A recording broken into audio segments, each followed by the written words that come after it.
Russia has always been about shaking people down for money, right? So that's why you move into places and then you take away their resources, and then you funnel it all to St. Petersburg or Moscow, wherever your capital is.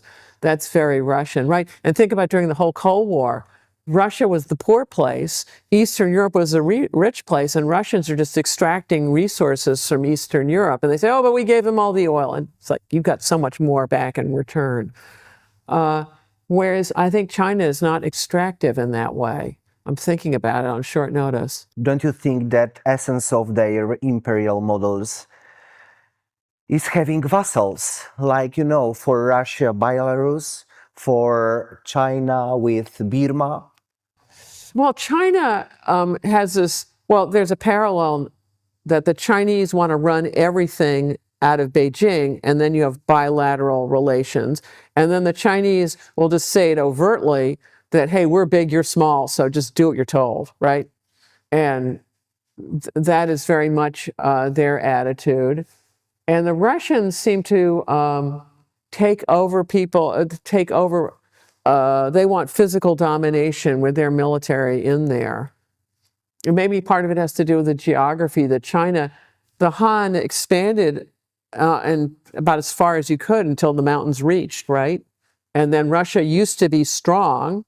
So there's a great question of what Siberia's fate is in all of this, right? All that territory that went away. I can picture one ending to the Ukraine war where China gains a lot of territory in return for putting the screws on Russia to end things in the West. I can picture that as one ending. Russians won't like that. I will give you some Russian surnames. Khrushchev, Brezhnev.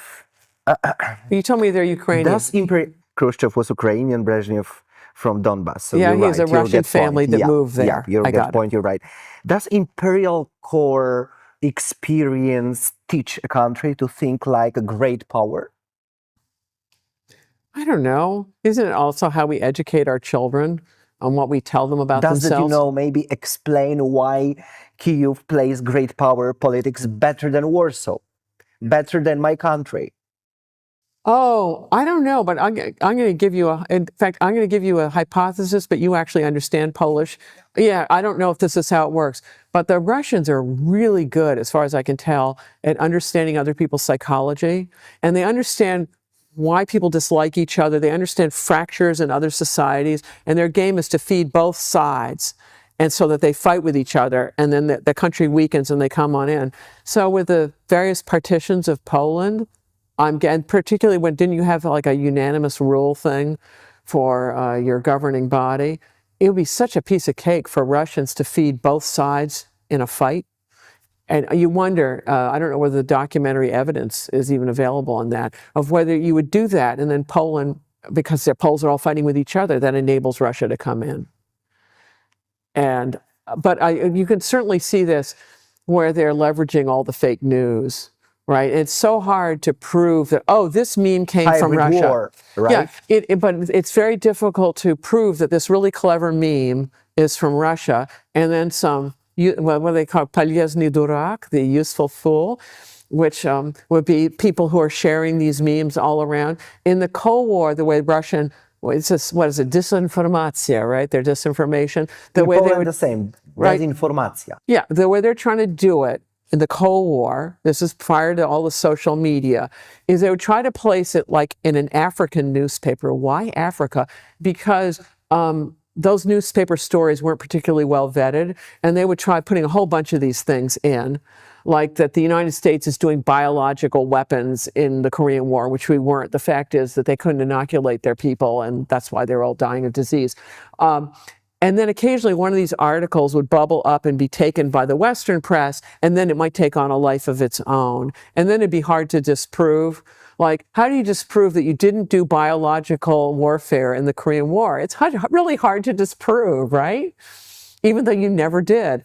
So really difficult. Nowadays, it's like throwing spaghetti on the wall. You just see what sticks. On the social media, you can have some kid in Moscow coming up with a bunch of crazy memes, and then some of them take off. And this is fully impactful. It is. It is. It Yeah. is. And what the answer during the Cold War was, and I don't know the answer, but this is what it was, is there was Radio Free Europe, Radio Free America, there was, still is, the BBC, there was Deutsche Welle, and they're all putting accurate news stories, trying to get them beyond the radio jamming into the rest of the world. It's just making sure, and trying to minimize the propaganda, just try to maximize the news. And part of the problem in the West, or at least in the United States, is the death of the daily newspaper. And we used to have all these little local newspapers, and then this platform called Craigslist, where you want to advertise and sell The things. media here are over. Right. It meant that meant that the advertising that used to go on, you'd pay saying, I want to sell my car in the local newspaper. You now go to Craigslist. So then it meant local newspapers could no longer stay in business. Because all world works faster. Yeah, but it's a problem because you no longer, it basically, it goes up the food chain. It destroys the ability of people at a local level to generate stories of actually what's going on that would bubble up to the national level. It is taking away from Americans a shared sense of some basic facts. And there's just incredible lying going on. And one of the reasons that the Soviet Union fell is because, and it's an important reason, it's because communism required lying. In order for your enterprise to run, And they are lying till now, all the time. Yeah. But let's look at it. What's going on? So you have an enterprise. You lie about your inventory, saying it's less, and you lie about what you need, saying it's more, because you have to get your outputs through the plan, and you can't do market pricing because that doesn't exist. So it means everyone's lying.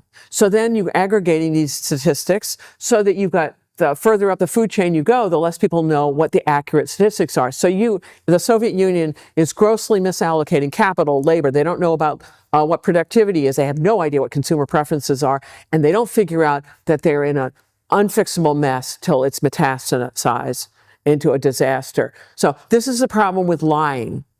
And the United States is now normalizing lying. If we all lie to each other, we're going to be basing our decisions on what is inaccurate. And Mother Nature, in fact, this is a good one for Poland. Copernicus informed people that the world was not flat. And some people were insistent that, yes, it was flat. And that didn't work out well. And because the world remains not flat. So there's a real problem. In the United States, if we continue normalizing lying and allowing our leaders to just do it flagrantly, it's another sign of precipitous national decline. And shutting down centers of research because they deliver data that you don't like. It will not change the accuracy of the data. It will absolutely cripple you on your ability to respond to it.